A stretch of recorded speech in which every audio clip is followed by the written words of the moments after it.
여기 오늘 다윗의 시고 인도자를 따라 부르는 노래라고 표제가 되어 있어요. 다윗의 시편이다. 대부분 여러분이 아는 대로 다윗의 시편은 편안한 때 지어진 게 아니에요. 항상 어려운 때 지어졌어요. 이 말은 무슨 말이냐? 제가 왜 이 말을 하려고 하냐면 어려운 때에 더 하나님을 깊이 체험하게 돼요. 평상시는 잘 모르거든요. 우리의 생각대로 신앙도 마치 내가 생각대로 나가는 것 같아. 내 이념대로. 또 내가 추구하는 대로 신앙생활을 하려고 해요. 또 그런 하나님을 그려보기도 하고 그렇게 만들어가기도 하고. 그런데요, 막상 이러한 인간의 의지할 바가 다 떨어졌을 때, 정말 생각도 필름도 다 끊겨졌을 때, 그런 때가 오잖아요. 환경. 지금이 어쩌면 다윗이 그런 때지요. 이때가 구체적으로 어느 때인가는 아직 모르겠어요. 왜냐하면 여기에 잘 나타나 있잖아요. 중요한 것은 많은 사람들이, 원수들이 자기를 죽이려고 한다는 거예요. 음모를 꾸미고 여기 소동을 하고 소동을 피우고 또 자기들의 칼같이 혀를 연 말, 아주 악한 말을 다윗에게 하는 거예요. 그리고 사람들끼리 다윗을 아주 악한 자로 화살같이 독한 말로 겨누어 쏘고 있어요. 자, 이런 때가 언제일까요? 제가 추측하기로는 어쩌면 우리가 시편을 통해서 많이 묵상해 보지만은 사울 왕에게 자기 자신을 이렇게 고소하는 주변의 그 간사한 무리들이 다윗을 이렇게 공경에 빠뜨리는 아마 이런 상황. 그래서 사울이 다윗을 죽이려고 군대를 이끌고 다니면서 계속해서 부추기는 거예요. 다윗이 당신을 노리고 언젠가는 당신의 자리를 치고 들어올 것이다. 백성들의 인기가 많이 올라가지 않느냐. 이런 자를 조심해야 된다. 하면서 여하튼 사울의 귀에 솔깃하게 이런 때는 빨리 싹을 잘라야 된다라든지 뭐 인간적인 생각들이지요. 이제 그런 말을 또 합리화시키기 위해서는 또 이런저런 이야기도 또 스토리도 만들잖아요, 사람들이. 그래서 뭐 하나를 보면 그것을 좀 덧붙여서 또 교묘하게 이렇게 색칠해서 그럴듯하게 상대방을 설득하는 거예요. 모사꾼들이 많이 있어요. 여러분, 신앙인들은요, 정직해야 돼요. 우리 예수님 보세요. 정직하시잖아요. 우리 하나님은 정직하신 분이에요. 예수님과 하나님 믿는 자들이 이렇게 간사하게 혀를 함부로 놀리고 말이죠. 색칠하고 말이죠. 이런 것들은 정말 조심해야 돼요. 우리가 이걸 보면서 이 사탄의 전략들을 우리가 보는 거예요. 그들 마음속에 사탄이가 이렇게 참 다윗을 통해서 이루어질 앞으로의 하나님 나라의 왕권을 지금 싹 붙어 잡으려고 한다고요. 여러분, 예수 그리스도를 넘어뜨리는 자, 파는 자가 누구예요? 가룟유다였단 말이에요.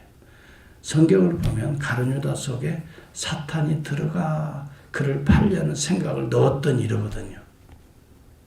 그러니까 사람이라고 하는 것은 영적으로 분명하게 신앙적으로 바로 서지 않으면요, 사탄이 우리의 지정의를 움직이는 거예요.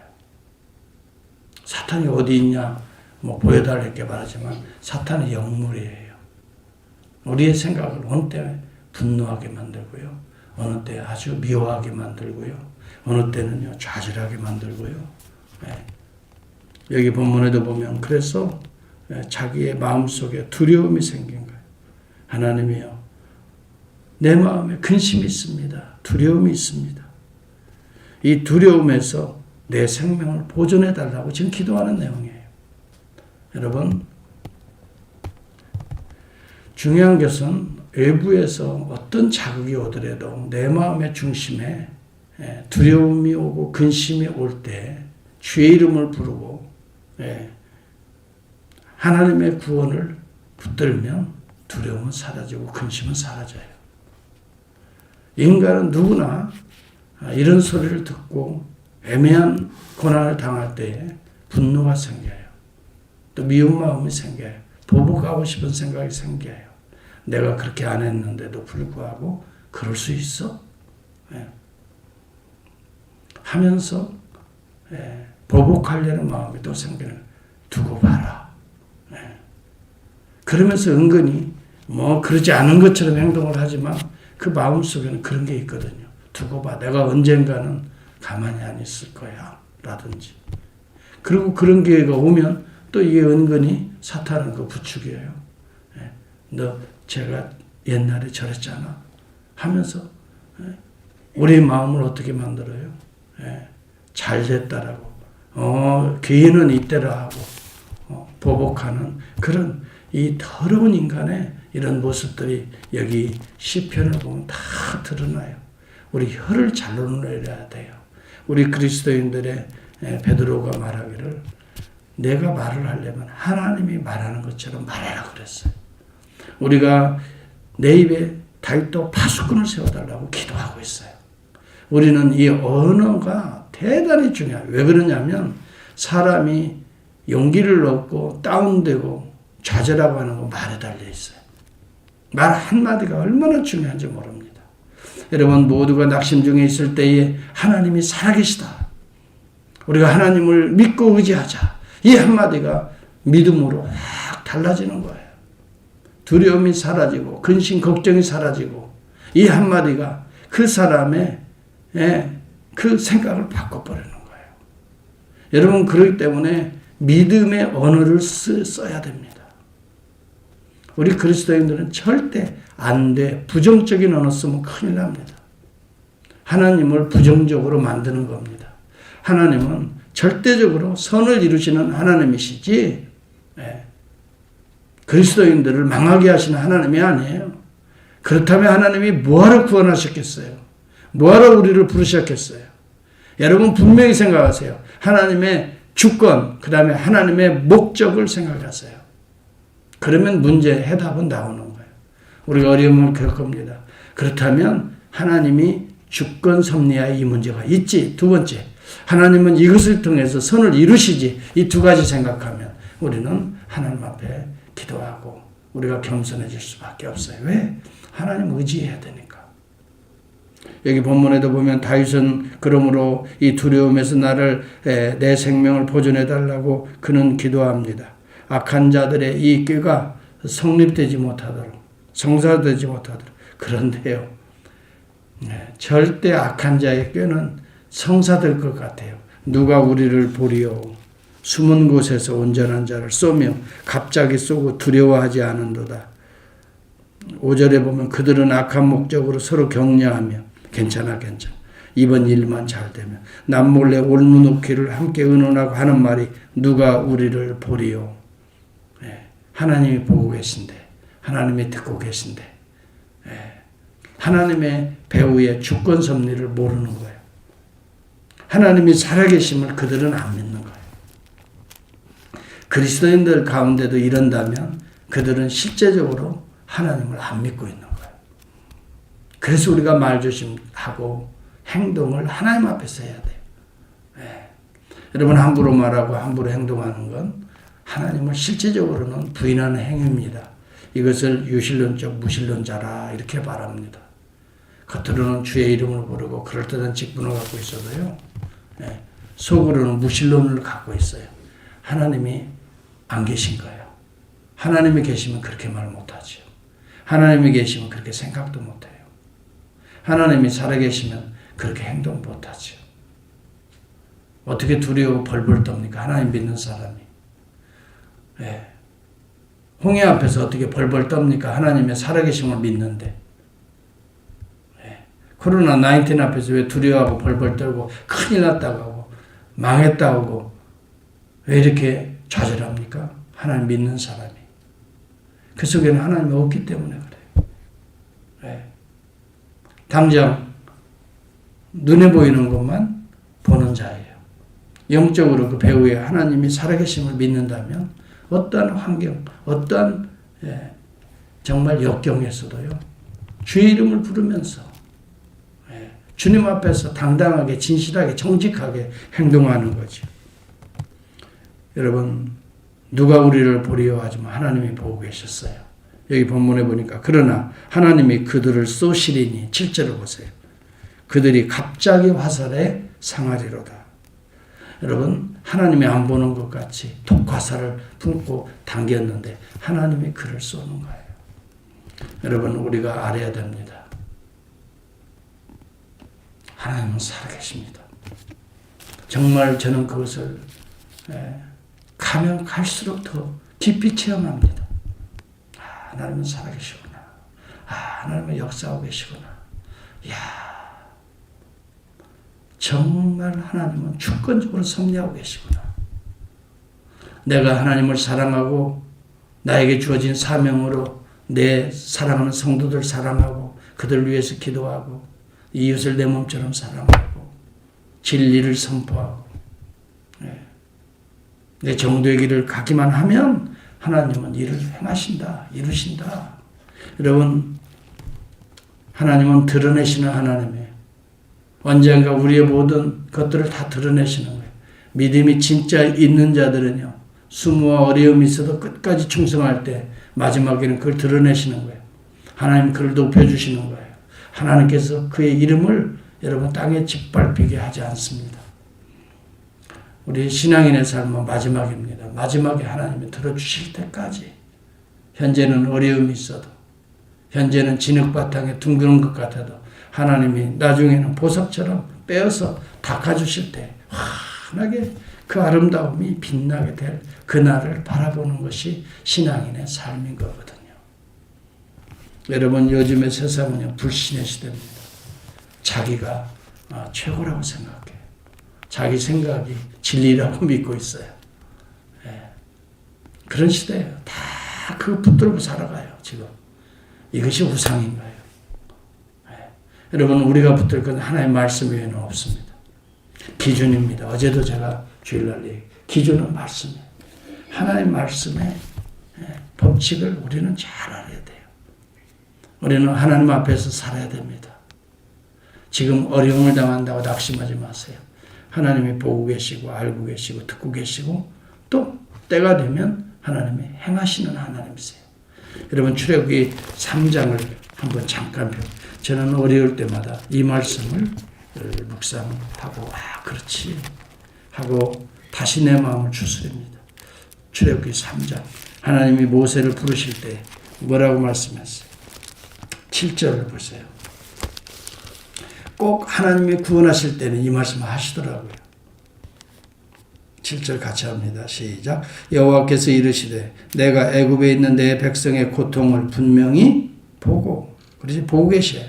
누가 보리요? 아까 그랬죠. 악인들은 그들이 그들의 감독자로 말미암아 부르짖음을 내가 듣고 하나님 들으시는 하나님이세요.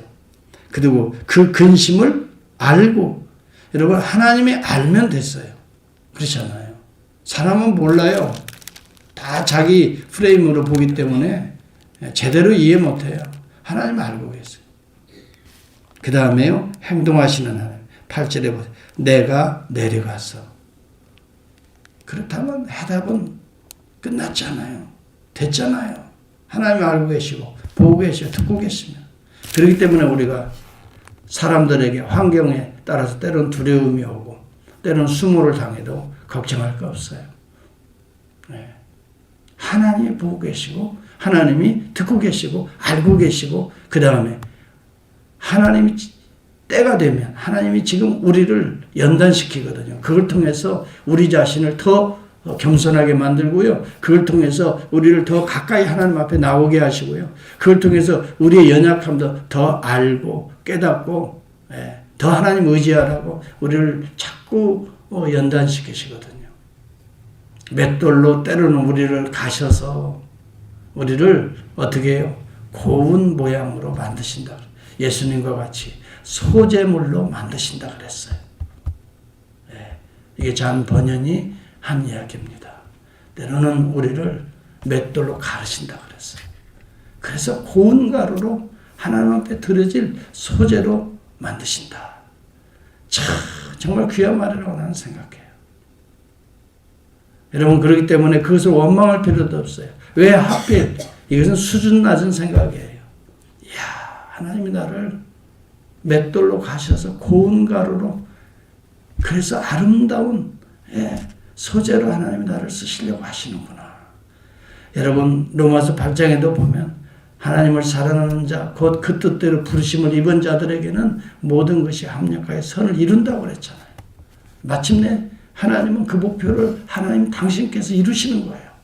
내가 이루려고 몸부림칠 필요 없어요. 내가 드러내려고 아주 꾀부릴 이유가 없어요. 하나님이 때가 되면 드러내세요. 여러분 다 감춰진 것 같죠. 사람들에게는 그럴듯하게 보이지 속이지요. 울고 정이나 미안해. 요즘 제가 어제도 그거 가서 그 알이라고 하는 거 좀 그것이 알고 싶다는 프로그램을 한번 봤습니다. 네, 참 가슴이 미어지고요. 야, 눈물밖에 안 나오더라고요. 네, 그 누구의 잘못이라기보다 저런 마음들이 정말 목사로서 내가 잘못하는 거고, 네, 정말 나도 어른으로서 내가 미안하다. 그런 말이 나올 정도로 이 사회에 내가 선한 영향력을 미치지 못한 건 아닌가. 그러는 사이에 이런 착하고 아름다운 해맑게 자라가야 될 이 심령들이 이렇게 상처를 입고 죽음을 당하고, 여러분 하나님께서 드러내시잖아요. 이 조국 교회를 깨우치고 계세요. 목사들을 깨우치고 계시잖아요. 우리 그리스도인들을 영적으로 분노하게 하잖아요. 그 분노가요, 다른 사람에게 가지 말고 내 자신에게 향해야 돼요. 네.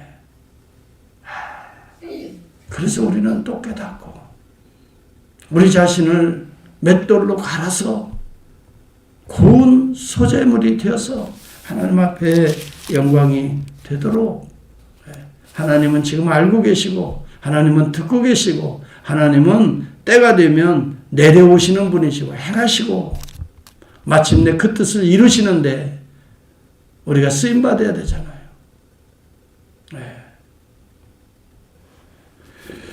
우리가 이런 믿음을 가지고 살아가야 됩니다. 지금 어려운 때에 믿는 자를 볼 수 있겠느냐고 주님이 말씀했어요. 말세에 정말 믿음으로 행동하는 자들을 얼마나 볼 수 있겠느냐. 주님이 말씀하신 내용이 지금 현실로 이루어지고 있는 겁니다. 여러분들은 또 저와 여러분들은 정말 우리 교회는 오늘도 이 메시지를 듣는 여러분들과 저는 어떻게 살아야 할지를 진지하게 고민하면서 살지 않으면 헛사는 것이 될 것입니다. 우리에게 지금 앞으로 얼마나 주어져 있을지는 모릅니다. 그러나 왜 하나님께서 우리에게 이 생명을 연장시켜 주고 계시는가? 이것은 사명을 위해서입니다. 누차 말합니다. 사명 끝나면 하나님 불러가실 것입니다. 그래도 우리를 사명을 위해서 하나님이 생명을 주셨다. 오늘 한날을 허락해 주셨다. 어떤 사명입니까? 나를 통해서 하나님의 사랑, 하나님의 향기, 거룩한 선한 영향력, 나를 통해서 하나님을 알고 내 말을 통해서 하나님이 말씀하는 것처럼 말하고 내 움직임을 통해서 하나님이 움직이시는 것처럼 하나님이 주시는 그 능력으로 행하는 것처럼 행하라. 여러분 다윗은 그렇게 살려고 몸부림치는 모습을 보고 있잖아요. 다윗은 그런 어려운 환경에서도 낙심하고 절망하지 않고 하나님을 향해 온전히 정말 고운 소재물이 되어가고 있다. 두려움 맙시다. 외부적인 환경이나 또 여러 사람들의 허튼 소리로 여러분 마음에 떨지 마세요. 쫄지도 마세요. 하나님이 살아계셔서 보고 계시고 듣고 계시고 또 일하고 계십니다. 오늘 우리 자신이 하나님 앞에 정직하게 행할 수 있기를 주의 이름으로 축복합니다.